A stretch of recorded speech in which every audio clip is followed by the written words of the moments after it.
আমার শুধু স্মৃতি রাখার উদ্দেশ্য, তাছাড়া কোনো পারপাস নয়। আমি যেগুলো করছি আজকে, যে আমি বেঁচে আছি, তো একদিন তো থাকবো না, এটা তো কনফার্ম। তো তখন আমার যেই ভাগিনী বোনগুলো পাশে বসে আছে, ওরাকে আমি ভিডিওর মধ্যে দেখাচ্ছি না, আনছি না, কিন্তু ওরা শুনতে পাচ্ছে কথাগুলো, আমার পাশেই বসে আছে।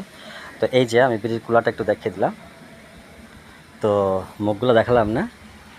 তো ওরা তো থাকবে বেঁচে, তো একদিন কিন্তু এগুলো দেখতে পাবে যে হ্যাঁ, দাদা কেমন ছিল, কেমন আমাকে ভালোবাসতো, কেমন কথা হতো, কত যে কথা রাজ্যের বাকি ছিল এবং মনে ছিল, সেগুলোই কাজ করতে এসে ওদের সাথে আমার কিন্তু হলো। আমি কিন্তু এইভাবে ওরাকে জানতাম না, এসছি চলে গেছি, বাস এইটুকুই। কিন্তু এত ঘটনা, এত না কথা যে বাকি ছিল বা জানা ছিল বা আজকে বলবো, এটা আমরা আদৌ ভাবতাম না। তো যাই হোক, ওদেরকে না, অবশ্যই বাসবে, কেন বাসবে না,